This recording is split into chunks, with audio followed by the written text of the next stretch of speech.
Peoples, top of the morning. It is Thursday, November 30th, a little bit after 8:30 a.m., and I'm here with some breaking news coming from the continent of Africa. As I've said in previous videos, many of you are unprivy to what's going on around the world as it relates to geopolitical events and politics. So I'm here to bring that to you. Today's topic, coup d'etat. What is a coup d'etat?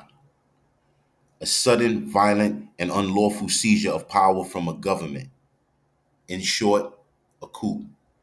The continent of Africa has been experiencing coup d'etats for many years. Many failed, some successful. In recent years, Niger, Mali, and Burkina Faso have been at the forefront of this trend. As you can see in the article in front of you, Niger coup leader visits Mali in first foreign trip. Mali's constitutional court has named the leader of the country's military coup, Colonel Assimi, as its transitional president. So as you can see, there's coups going on all around Africa. Al Jazeera News reports Sierra Leone attacks were a failed coup attempt, officials say. Information Minister says 13 military officers arrested in relation to the weekend assault in capital Freetown. So as you can see, many failed, some successful.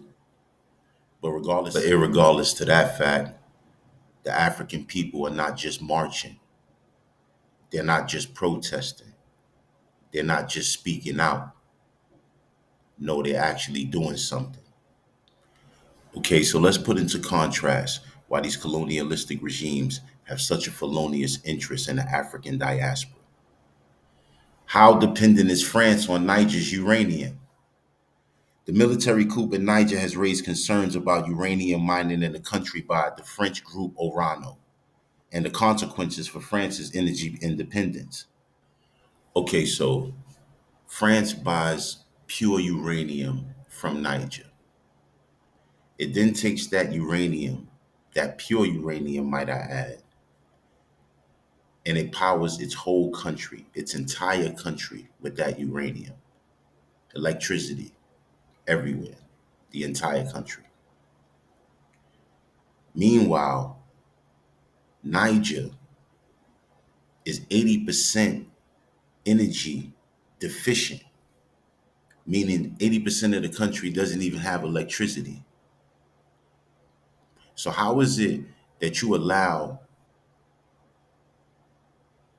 France to buy pure uranium at a discounted price?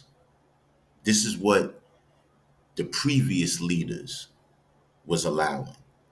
The previous leaders that are under Western influences, that are being influenced by Western powers.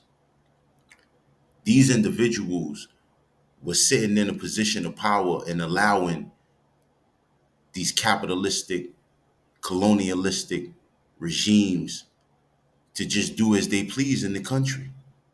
Forbes reports how important is Niger's uranium for France? So dependent but so disrespectful. So dependent but so hateful. So dependent but so racist. So dependent but so capitalistic. So dependent but so murderous. So dependent. But where would you be without the continent of Africa? Where would the world be without the continent of Africa? Because there isn't a place on the face of the earth that doesn't import some type of raw material from that continent for its own survival.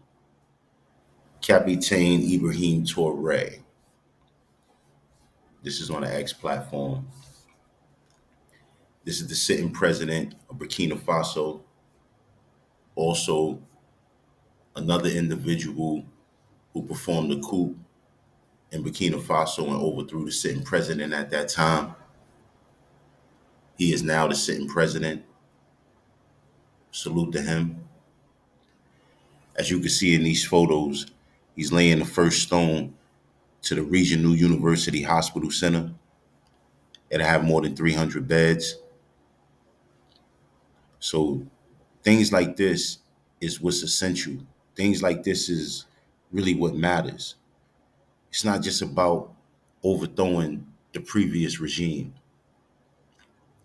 It's not just about overthrowing the government, but it's about effectively taking over and doing the right things, doing the things that matter, doing the things that the people who support you